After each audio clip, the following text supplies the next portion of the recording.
বন্ধুসকল সকলোৱে আপোনালোকক সন্মান কৰিব যদি এইকেইটা অভ্যাস আপুনি আজিয়ে এৰি দিয়ে।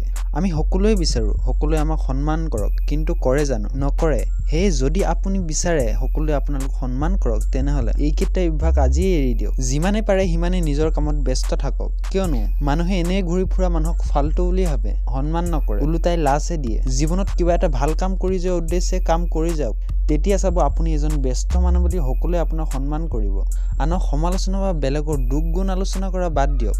আমি সকলোৱে সেইবোৰ মানুহক নিজে বেয়া পাওঁ যিবোৰ মানুহে আমাৰ দুখ গুণবোৰ আনৰ আগত কৈ ফুৰে। সমালোচনা কৰাটো বেয়া কথা নহয়, কিবা ভাল কথা সমালোচনা কৰক, কাৰোবাৰ দুখ গুণ নহয়। আপুনি যাৰ আগত কাৰোবাৰ দুখ গুণ বা কিবা বেয়া কথা কৈ থাকিব, তেওঁ বুজিব যেন তেওঁ অনুপস্থিতিত আপুনি তেওঁৰ দুখ গুণ আনৰ আগত কৈ থাকিব। সেইকাৰণে কাৰো দুখ গুণ বা বেয়া কথা আনৰ আগত কেতিয়া নক'ব, তেতিয়া চাব সকলোৱে আপোনাক সন্মান কৰিব।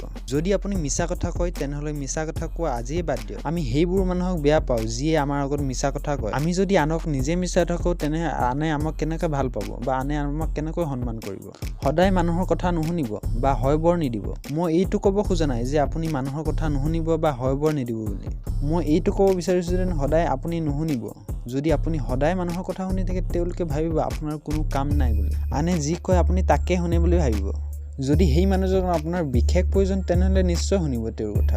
যদি এনেবোৰ কথাই আপোনাক সদায় কৈ থাকে যে তুমি বজাৰলৈ যোৱা বুলি, সদায় যদি আপোনাৰ এটা কথাকে কৈ থাকে, তেনেহ'লে সেই মানুহজনক আপুনি মানা কৰিব পাৰিব যে আজি মোৰ কাম আছে বুলি, আজি মোৰ পঢ়িব আছে বা আজি মোৰ কিবা এটা কাম আছে বুলি। আপুনি ভেলিড ৰিজন দিব। বা যদি আপোনাক কৈ থাকে তাৰ পৰা আহা গৈছোন তুমি, তেতিয়া আপুনি ক'ব পাৰে যে আজি মোৰ কাম আছে বুলি। যদি আপুনি ষ্টুডেণ্ট হয়, তেতিয়া ক'ব পাৰে যে আজি মোৰ বহুত পঢ়িব আছে, স্কুলৰ পৰা মোক পঢ়া দিছে বুলি। অনাবৰতে এভেইলেবল নাথাকিব আৰু জল্দি ৰিপ্লাই নিদিব। যদি আপোনাক কোনোবাই মেছেজ কৰে বা কিবা পৰামৰ্শ বিচাৰে, তেনেহ'লে অলপ সময় ৰৈ ল'ব, অলপ ভাবি চাব। আৰু কাৰোবাক যদি কিবা মেছেজৰ ৰিপ্লাই দিব লগা হয়, তেনেহ'লে অলপ টাইম ৰখি ল'ব। আৰু যদি অনাবৰতে এভেইলেবল থাকে, তেনে এটা কথা সদায় জানি থ'ব, যিবোৰ বস্তু সদায় এভেইলেবল থাকে বা এনি টাইম পোৱা যায়, সেইবোৰ বস্তুৰ ভেলু বহুত কম। যিবোৰ বস্তু সদায় এভেইলেবল নাথাকে বা আমি খুব কম পাওঁ, সেইবোৰ বস্তুক আমি ভেলু বহুত দিওঁ। আমি সোণক যিমান ভেলু দিওঁ, লোহাৰক সিমান ভেলু নিদিওঁ। কিয়?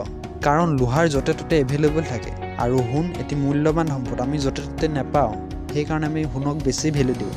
এনেও কাৰোবাৰ যদি বিপদ আৰু আপোনাক বহুত জৰুৰী সেই মানুহজনৰ, তেনেহ'লে আপুনি নিশ্চয় সহায় কৰিব, তেওঁৰ কামত এভেইলেবল হ'ব। কিন্তু এনি টাইম নহয়। অপমান সদায় সহ্য নকৰিব। যদি কোনোবাই সদায় অপমান কৰি থাকে, তেনেহ'লে সদায় সহ্য নকৰিব। সদায় যদি সহ্য কৰি থাকে, কোনেও সন্মান নকৰিব। কোনোবাই সদায় যদি আপোনাক অপমান কৰি থাকে, আপুনি তেওঁক ৰিপ্লাই দিব যে সদায় মই অপমান সহ্য নকৰিম বুলি। আপুনি যদি একো নকয়, তেওঁলোকে ভাবিব আপুনি একো কৰিব নোৱাৰে বুলি, আপোনাৰ একো কাম নাই বুলি ভাবিব। এই গোটেইকেইটা কথা যদি আপুনি মনত ৰাখে আৰু এইকেইটা অভ্যাস এৰি দিয়ে, তেনেহ'লে সকলোৱে আপোনালোকক সন্মান কৰিব। যদিহে আপোনালোকৰ এইটো ভিডিঅ' ভাল লাগিল, তেনেহ'লে আমাৰ চেনেলটো নিশ্চয় ছাবস্ক্ৰাইব কৰি আৰু আপোনজনৰ সৈতে এই ভিডিঅ'টো নিশ্চয় শ্বেয়াৰ কৰিব। আৰু আমাৰ চেনেলটো এতিয়া যদি ছাবস্ক্ৰাইব কৰে, আপুনি নিশ্চয় ছাবস্ক্ৰাইব কৰিব। তেনেহ'লে আজিৰ ভিডিঅ'টো ইমানেই। আমি নেক্সট ভিডিঅ'ত এনেকুৱা এটা ইণ্টাৰেষ্টিং টপিক লৈ আহি আছোঁ। তেতিয়ালৈ আপোনালোকে ভালে থাকক আৰু আনকো ভালে থাকিবলৈ দিয়ক।